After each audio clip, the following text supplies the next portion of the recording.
Борбордук шайлоо комиссиясы кайра шайлоого 16 талапкерди каттады. Адахан Мадумаров дагы суракка чакырылды.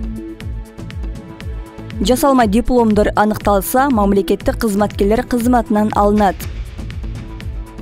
Улукбек Марипов Сауд Арабияга элчилик кызматка даярдалууда. Алими Жээнбековдун иниси кызматынан бошотулуп, ордуна Идрис Кадыркулов даярданып жатат. Ташиевдин иниси мандатын тапшырат. Баткенде эми жөлөк пул көбөйтүлөт.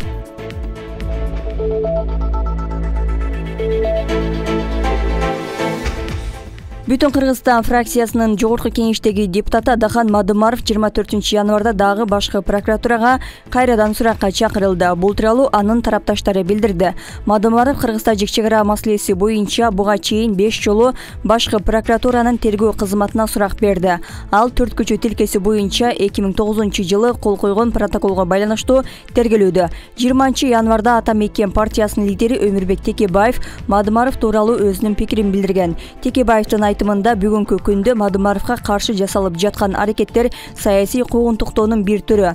Кылмыш мыйзамдарынын өзүнүн принциптери бар. Мөөнөтү өткөн окуяларга кылмыш иши козголбойт. Ал азыркы бийлик иштеп чыккан кылмыш процессуалдык кодексинде жазылган. Президент Садыр Жапаровдун кол коюусу менен аталган мыйзамдар күчүнө кирген. Текебаев ошондой эле аталган протоколго кол койгон. Мурдагы транспорт министри Нурлан Сулайманов бүгүнкү күндө министрлер кабинетинин төрагасынын Акылбек Жапаровго кеңешчи болуп тандалма процесс жүрүп жаткандыгын айткан. Ал эми президент Садыр Жапаров өткөн жылдын 23 октябрында өткөн маалымат жыйынында Тажикстан менен чек чегара маселесин тактоо кыйын болуп жаткандыгын айткан.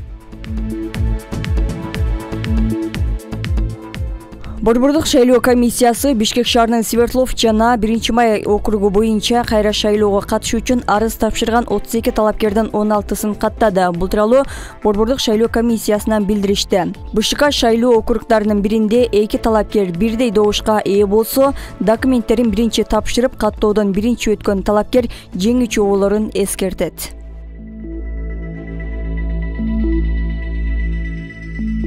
Коомдо кызуу талкууга алынган диплом маселесинен улам мамлекеттик кызматкерлердин дипломдору бүгүндөн баштап текшерилет. Бул боюнча президент Садыр Жапаровдун тапшырмасы бар. Ал эми Ташиев бул боюнча мен жума күнү чоң жыйын өткөрдүм. Азыр айыл өкмөттөн баштап министрлерге чейин жарандыгы менен дипломдорун текшерип чыгабыз. Эгерде жасалма дипломдор боло турган болсо, кызматынан алабыз. Мындай пикирин Улуттук коопсуздук мамлекеттик комитетинин төрагасы Камчыбек Ташиев журналисттерге берген маалымат жыйынында билдирди. Анын айтымында УКМК 3 айда текшерет. Эгерде жасалма дипломдор боло турган болсо, кызматынан алабыз. Ошондой эле ошол жылдар аралыгында мамлекетке келтирген зияндын сот аркылуу мамлекетке төлөгөнгө аракет кылабыз. Өткөндө 1995 жылдан баштап жасалма дипломду жана паспорт берүү күч алган. Ал убакта жасалма диплом алгандар бүгүнкү күндө чоң кызматтын башында келип калды. Балким министрлер дагы бар. Ошол эле учурда биз депутаттардын дипломун текшеребиз. Бизде ошондой текшерүүгө мүмкүнчүлүк бар, деди Камчыбек Ташиев. Текшерүү 24 январдан баштап 3 айга чейин созулат.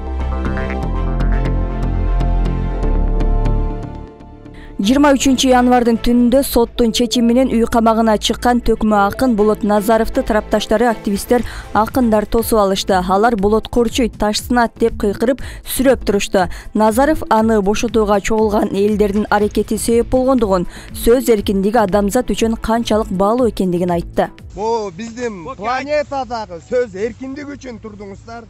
Бул планетадагы сөз эркиндиги дагы бизден башталар экен далилдедиңиздер. Эң негизгисин айткым келет. Салам достор, сиздерге эң керектүү маалыматты бөлүшкүм келип турат. Бул Ансар Групп коммерциялык эмес керектөө кооперативи. Сиз үй алып жатканда сумманын 25%-ын тапсаңыз, бизден 75% болот. Каражатты 6 айдан 7 айга чейинки аралыкта алсаңыздар болот. Ал эми сиз 35% төлөсөңүз, биз 65%ды 3 айдан 4 айга чейин даярдап беребиз. Эгерде сумманын 50%-ын сиз төлөсөңүз, калган 50%-ын бизден 35 күндөн 45 күнгө чейин толук сумманы ала аласыз. Төлөө мөөнөтү 10 жылга чейин. Эми жаңы автоунаа алгысы келгендерге ыңгайлуу шарттар каралган. 35% төлөсөңүз, биз 65%-ын 3 айдан 4 айга чейин даярдап беребиз. 50% төлөсөңүз, биз 50%-ын 35-45 күн аралыгында даяр кылып беребиз. Кызмат акы унаанын баасынан болгону 6% алынат. Төлөм мөөнөтү 3 жылга чейин. Ансар Групп менен өз үйүңүздө бакыт жашоону улантыңыз.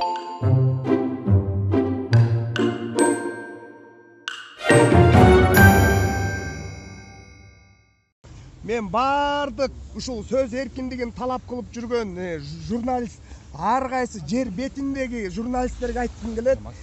Сөз эркиндиги деген ал өзүбүзбүз. Өзүбүз монтип ынтымактуу болсок, сөз эркиндигин алып келе алабыз. Биз өзүбүз ынтымакка келе албай, сөз эркиндиги деп бирден ыйлай бергенде, бирден бөлүнгөндү бөрү жеп кетет экен. Сөз эркиндигин кандай кылып сөз эркиндигин алып келиш керек экендигин сиздер суукта ушунча туруп, ушул дүйнө жүзүнө сабак өттүңүздөр деп эсептейм. Бар болуңуздар.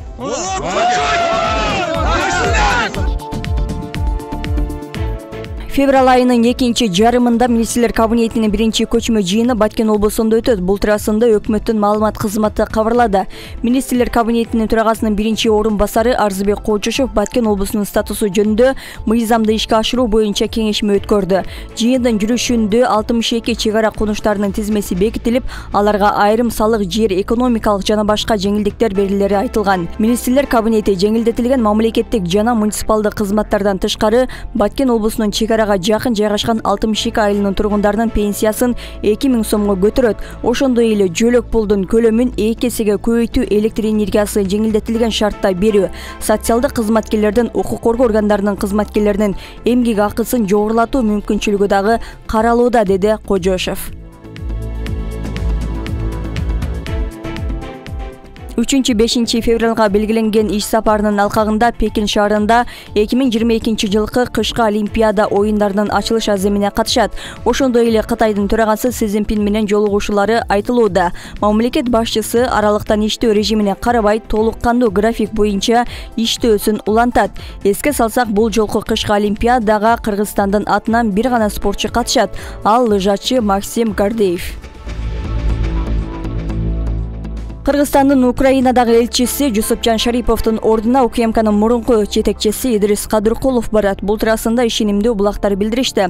Аталган маселе бүгүн парламентте комитет жыйынында каралат. Шарипов экс-президент Сооронбай Жээнбековдун бир тууган агасы. Ал Кыргызстандын Украинадагы толук ыйгарым укуктуу элчиси болуп, 2017 жылдын ноябрь айында дайындалган. Ал мөөнөтү бүткөнүнө байланыштуу элчиликтен кетип жатканы айтылды. Идрис Кадыркулов 2018-2019 жылдары УКМКнын төрагасы болуп турган. Ал коомдо паспорттордун бланктарын даярдоодогу коррупциялык иштерге аралашкан деп айтылган кептен улам өз ыктыяры менен арызын жазып кеткен.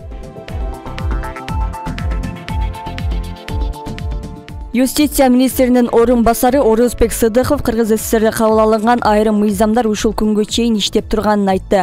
Жокко чыгарууга сунушталган 138 негизги мыйзамдын көпчүлүгү бири-бирин кайталагандар жана арасында Кыргыз СССР учурунда кабыл алынып, учурда Кыргыз Республикасы кабыл алган жаңы редакциясы иштеп жаткандыктан күчүн жоготкондор бар. Биз мындай мыйзамдарды да ушул жокко чыгарууга сунушталган 138 негизги мыйзамга коштук деп билдирди. Бул тууралуу Орозбек Сыдыков өзүнүн интервьюсунда билдирген. Казакстанда кармалган кыргыз музыканты Викрам Рузахунов расмий билдирүүсүнө түшүндүрмө берип, ал жаракаттары тууралуу айтып берди. Бул тууралуу социалдык тармактагы баракчасына жазды. Мен 3 оорукананы алмаштырдым, дали дарылануудамын. Операция жасалды. Бир гана жакындарым жана дарыгерлер башымдан кандай ооруну жана кыйынчылыкты өткөргөнүмдү көрүштү деп жазды. Рузахуновдун айтымында медиктер анын көкүрөгү жана баш мээсинен жаракат алгандыгын, кабыргалары сынгандыгын аныкташкан. Музыкант ошондой эле Кыргызстанга келген соң жасаган билдирүүсүнө түшүндүрмө берди. Менин расмий билдирүүм Казакстанда дали кармалгандар үчүн айтылды. Алардын көбү үй бүлөсүнүн жалгыз багуучусу. Менин ар бир сөзүм аларга таасирин тийгизип калышы мүмкүн эле деп айткан. Рузахунов ага маек берүүгө тыюу салынгандыгы кошумчалаган.